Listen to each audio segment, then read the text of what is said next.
Baik, selamat sore dan selamat malam. Bertemu lagi dengan mata kuliah struktur data dan algoritma, yaitu di pertemuan ke-6. Nah, di pertemuan ke-6 ini kita akan membahas yang namanya linked list, ya, linked list atau serai berantai di dalam struktur data dan algoritma. Nah, dimana minggu lalu itu sudah kita singgung dengan topik materi itu adalah dengan tumpukan. Jadi dari tumpukan itu di dalam memori kita akan membahas dengan linked list di dalam struktur data juga. Nah, di sini kita perlu memahami yang dimaksud dengan linked list itu adalah yang pertama yaitu sekumpulan data yang tersusun secara linear, baik dia berupa berurutan, sekuensial dan dinamis. Nah, di dalam linked list ini setiap data itu disebut sebagai node. Setiap data itu disebut sebagai node yang di dalam bahasa Indonesia itu disebut dengan simpul. Setiap node itu memiliki data atau informasi dan link yang menghubungkan dengan node lain. Nah, jadi di linked list itu disimbolkan dengan ada bentuk gambar seperti ini, yaitu ada petak ya. Ada dua, di mana dia di sebelah kiri ini terdapat yang dinamakan inilah yang disebut dengan informasi tadi, yang di sebelah kanan ini adalah sebagai link sebagai link atau penghubung dari data yang dibuat. Nah, file informasi ini yaitu menyimpan data yang dimiliki oleh sebuah node. Tipe data untuk informasi boleh berbentuk tipe data dasar atau tipe data bentukan. Jadi bisa dia berupa angka, bisa berupa huruf, ya, informasi yang disebutkan. Nah, kemudian ada file link ini. File link itu menyimpan pointer, ya, pointer atau alamat node yang berhubungan, bisa menunjukkan data selanjutnya ataupun data sebelumnya. Nah, jadi di sini dia terdapat dua, inilah yang disebut sebagai informasi sebelah kiri. Nanti data itu dibuat di sini. Nah, sebagai link ini biasanya di link itu kosong, ya. Jadi dari sini ditarik nanti penghubung untuk ke data sebelumnya yang disebut dengan next, ya. Nah, linked list itu atau serai berantai di mana pada dasarnya itu satu buah simpul itu terdiri dari dua bagian. Nah, dua bagian yang dimaksud itu yang mana? Di mana bagian pertama itu dinamakan sebagai informasi tadi, ya. Jadi yang dua bagian itu ini ya dibentuk sebuah bentuk linked list, simbolnya seperti ini. Yang sebelah kiri ini inilah yang disebut dengan informasi tadi, dan ini adalah bagian kedua itu adalah penunjuk atau pointer, ya, penunjuk atau pointer untuk simpul yang berikutnya. Nah, jadi yang sebelah kanan ini adalah pointer yang dimaksud tadi, penunjuk di informasi atau data selanjutnya. Di mana node terakhir itu adalah node yang tidak lagi mempunyai hubungan ke node lain atau akhir dari hubungan data yang diberikan. Di mana akhir itu ditandai dengan nilai nil, atau nil itu biasa dikatakan dengan not in list, atau yang lebih sering Anda dengar adalah null, ya. Nah, jadi di linked list itu untuk mengakhiri itu ditandailah dengan tanda seperti ini. Ini berarti dia untuk data itu sudah selesai, ya. Nah, jadi ini contoh linked list dengan 4 buah data, ya, 4 buah data. Yang data itu maksudnya mana? Ini satu node, ya, ini satu node data, ini 2 node data, ini 3 node data, dan ini 4 node data. Jadi yang disebutkan dengan 4 data itu ini. Nah, ini 4 data A, B, C, D, ini 4 data, ya. Nah, jadi untuk mengakses sebuah node itu misalnya gini. Asumsikan memiliki 2 node yang diberi nama node 1 dan node 2. Nah, jadi kalau kita lihat gambar yang di sini, ya, ini node pertama, ini node kedua, ini node ketiga, ini node keempat. Ya, jadi ini node pertama, 2, 3 dan 4. Jadi kalau di sini ini node 1, ya. Ini node 2. Jadi node 1 ini yang pertama itu misalkan ini kita membuat dia garis dari atau simbol dari linked list-nya. Ya, linked list-nya. Jadi ini linked list di mana dia belum tahu isi di dalam linked list yang akan dibuat ini. Ya, node pertama, node kedua. Contoh, jika Anda menggunakan yang namanya Turbo Pascal, ya, biasanya di Turbo Pascal itu untuk membuatkan algoritma atau struktur untuk coding programnya, ya, bisa Anda uji nanti. Misalnya node 1 ini dipangkatkan atau dihubungkan, atau kalau dia di Pascal ya, pangkat titik info. Info ini maksudnya berguna mengubah milik node 1 itu menjadi 5. Contoh, kita akan membuatkan dia nilai 5 di sini gitu. Ya, nilai 5. Jadi kalau dia untuk itu fungsi dari info, berarti mengisi di dalam linked list yang kosong sebelumnya yang belum ada. Itu berguna mengubah milik node 1 menjadi 5. Nah, untuk node 2 ya, node 2 itu next. Next itu berarti sambungan dari angka 5 yang sudah ditentukan tadi. Nah, berarti next itu ini kita hubungkan ke node 2. Nah, jadi node 1 next node 2 yaitu digunakan untuk mengisi next dari node 1 agar menunjuk ke node 2. Jadi dari hasil ini tadi, asumsi yang diberikan, kalau kita diberikan dia 5 ya, berarti isi 5 tadi sudah kita isikan di node 1, dan next yang dimaksud itu adalah kita menghubungkan dari link tadi, link ini kita tarik tanda panah ke next selanjutnya, yaitu node 2-nya. Ya, jadi menghubungkan, tarik garis saja untuk node selanjutnya. Kemudian ada diibaratkan linked list itu di dalam memori. Misalnya ini Anda perhatikan, ini sebuah memori ya. Di dalam node-node yang ada dalam linked list itu berhubungan secara berurutan.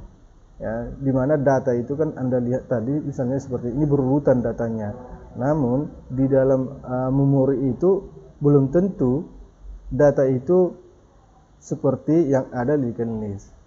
Nah, sebagai contoh ilustrasi misalnya seperti ini asumsikan adalah sebuah memori ya, sebuah memori di mana dia terdapat addressnya itu, alamatnya itu ada 15 ya, di mana dari 0 sampai F. Ya, di sistem bilangan sudah dibahas ya. Ya, ada 0, 1 sampai 9 dan kemudian A sampai F ya. Di mana isinya adalah 4, kemudian nil, 7, FC, 5. Nah, di FB itu ada F7, FC ada 2, FD ada F1. Nah, jadi kalau di sini dibuatkan untuk linked list ya, untuk linked list dibuat di sini. Yang pertama, perhatikan awalnya ini adalah kita membentuk sebuah linked list tadi ya. Di sini kita bentuk, berarti dia awalnya adalah 5 itu kita lihat dari memori yang ada di sini ya. 5 itu adalah FA 5, berarti Anda lihat dia 5 itu menuju kemana? 5 itu 5 dia ke F7 ya. Jadi ada di sini dia 5 ya. Ini di memori ya, di memori. Jadi kalau di memori itu dia bukan berurut, tapi di linked list dia berurut gitu. Nah, jadi sebenarnya pengerjaan di dalam memori itulah fungsi linked list itu seperti ini pengerjaannya di dalam memori tersebut. Ini ada 5, perhatikan 5 di awal dengan 5 yaitu FA ya. Selanjutnya 5 itu dilihat untuk FB, berarti di sini ya. Nah, FB itu dia, kalau Anda perhatikan FB berarti F7, pasangannya F7. F7 itu kita kembalikan ke atas, berarti nilainya 7. Nah, sehingga 7 ini dimasukkan sini ya. Nah, 7 ya, F7 itu dia pasangannya adalah F8 yaitu FC, di mana FC kalau kita lihat itu nilainya 2, nah, sehingga dimasukkan di sini ada 2 ya. Nah, 2 itu kan kawannya itu nextnya adalah FD ya, dia FD, sehingga dia FD itu nextnya adalah F1. F1 kita lihat nilainya berapa? F1 itu nilainya adalah 4 ya, dimana 4 itu adalah lanjutannya adalah 0. Nah, jadi di sini dia berhenti. Di saat nilainya itu bernilai, isinya itu bernilai 0, berarti dari linked list-nya sudah selesai, berakhir di sini Ya, jadi kalau digambarkan dia ilustrasinya, ini awalnya sebagai node 1 tadi adalah 5. Nah, ini 5 node 1-nya, kemudian node 2 itu 7 dan node 3-nya 2 ya, dan node keempatnya adalah 4. Jadi F2 itu nil. Nah, selesai sampai di sini. Ya, itu kalau di dalam memori. Nah, di dalam linked list juga terdapat beberapa jenis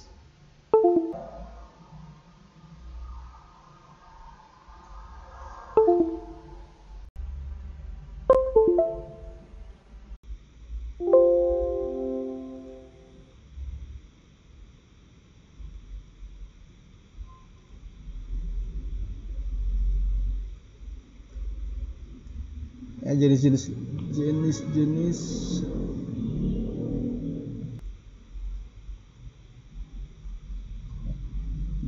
dari linked list itu yang pertama ada single linked list. Ya, yang pertama ada single linked listnya, di mana single linked list itu adalah linked list yang setiap nodenya hanya memiliki satu link ke node lain. Nah, jadi hanya satu link ke node lain. Jadi seperti ini gambarnya. Ya, yang dimaksud ada di suatu link itu adalah garis arahnya ini, next ini menuju ke data selanjutnya. Jadi hanya satu. Itu kalau dia second list. Kalau dia double link, ya, double link itu adalah double link list itu yang setiap nodenya itu memiliki dua link ke node lain umumnya, di mana satu node itu menunjuk ke node berikutnya dan satu node lagi menunjuk ke node sebelumnya.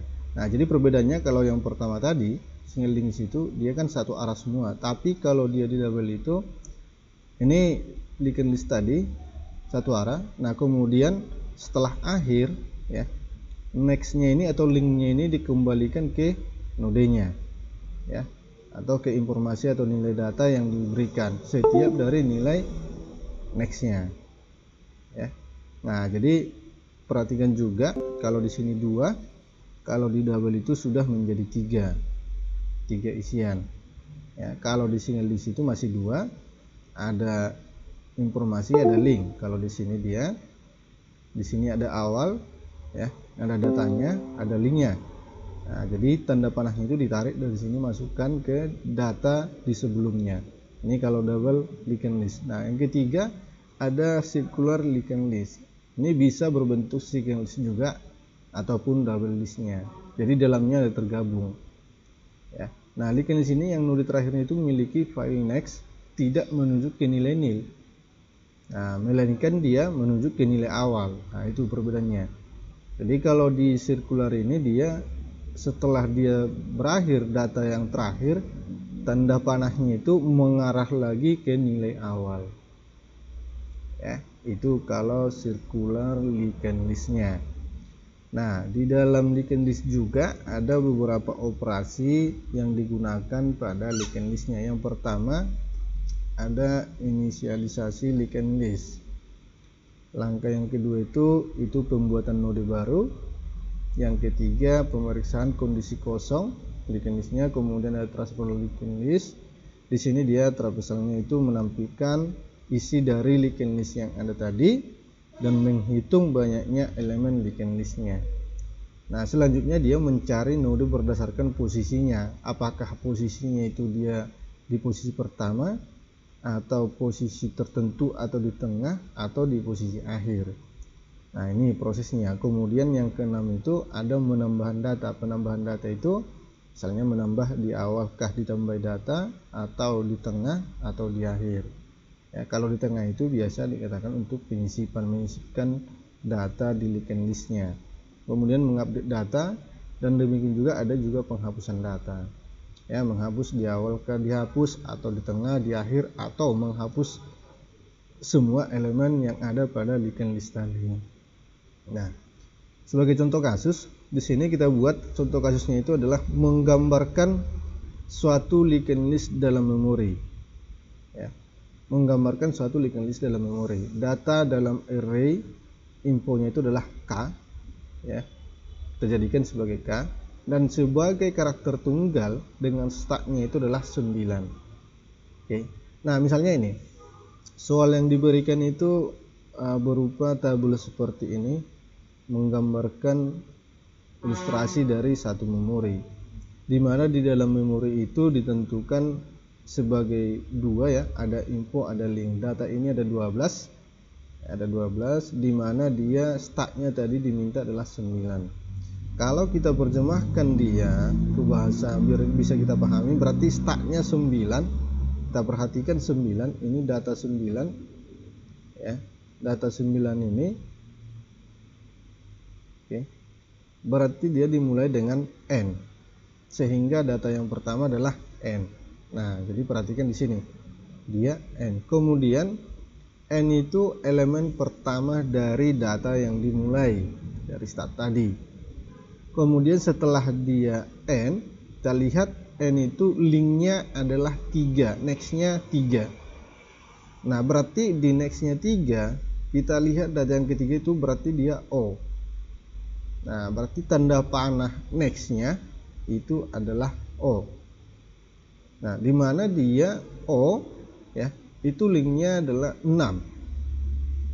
Nah, linknya 6. Nah, di mana 6 itu dia infonya tak terhingga atau blank. Berarti kita isikan di sini dia blank. Nah, di mana blank ini adalah 11, linknya adalah 11. Nextnya diarahkan ke nilai 11. Di mana 11 itu adalah I. 11 adalah E. Ya. E berarti seperti ini E. Elemen keempat adalah E dan itu bernilai 11. Dan 11 itu infonya 7. Ya, linknya 7. Nah, dari 7 ini ya, 7 kita lihat nilai 7 itu adalah X. Ya, infonya X. Nah, di mana X linknya adalah 10. Nah, X ini dilinkkan ke 10. Dan 10 kita lihat dia infonya I. Ya. 10 ini link dari 10 adalah I. Kita lihat I. Dan I itu linknya adalah 4. Ya. I itu linknya adalah 4. Dan 4 kita lihat datanya, data keempat itu adalah T. Ya, infonya adalah T. Di mana T itu linknya adalah 0. Berarti dia selesai sampai di sini. Ya, yaitu 0 atau list terakhir. Nah, jadi kalau sudah ketemu dengan nilai list terakhir atau 0, ya, berarti dia selesai sampai di sana. Nah, jadi kalau kita lihat dia dengan gambar linked listnya, bisa ditampilkan seperti ini. Awal tadi 9 itu adalah N, ya, infonya N, di mana N itu linknya 3 itu O. Nah, jadi bisa digambarkan seperti inilah hasil gambar dari linked list dari soal yang diberikan dari contoh kasus ini. Ya, saya rasa bisa ini diikuti ya. Nah, sebagai untuk latihan sama kita dengan mengikuti ini, silakan Anda ikuti contoh kasus yang saya paparkan di sini. Ini sudah saya buat dengan jelas, ya. Nah, di sini saya berikan kasus sebagai untuk soal kita. Ya. Misalnya gini, pada bangsal sebuah rumah sakit, ya, itu terdapat 12 tempat tidur. Nah, 9 diantaranya telah ditempati pasien. Kita hendak membuat list nama para pasien tersebut secara alfabetik. Jadi diberatkan dia di dalam satu rumah sakit itu tersedia 12 tempat tidur, ya, dan sudah ditempati 9 dengan nama-nama yang ada di sini, ya, nama-namanya. Jadi sekarang tinggal Anda buatkan seperti contoh kasus ini, ya, buatkan dia yang sebagai awal apa dan nulnya nanti yang paling terakhir itu di urutan ke-9 siapa. Jadi nama-namanya patennya, ya. Jadi sama seperti ini juga, ini info, ini link. Ini juga jadikan juga ini info, ini linknya. Nah, jadi tinggal ini datanya, ya, data ada 12, ya, sebagai infonya, ini sebagai linknya. Di sini sudah dibuat nextnya 7. Contoh, misalnya di sini dia pada bangsa ini digunakan dalam 12 tempat tidur, 9 diantaranya telah Nah, kita hendak membuat list nama properti ini terdapat secara alfabetik ya. Nah, jadi kalau dari sini tinggal Anda buatkan yang pertama itu dia mana sebagai startnya dan mana sebagai nullnya atau akhir dari linked list tadi ya. Ini Anda gambarkan, kerjakan sesuai dengan contoh soal ya, ini dikerjakan, dan hasil jawaban Anda barulah Anda kirimkan ke Google Classroom kita ya. Oke, jadi itu yang bisa sampaikan untuk materi kita di pertemuan ke-6 ini. Semoga Anda bisa memahami apa yang kita pelajari hari ini. Jika ada yang kurang dipahami bisa dipertanyakan di GC kita, buat di kolom komentar kita ya. Sekian dan terima kasih, selamat sore dan selamat malam.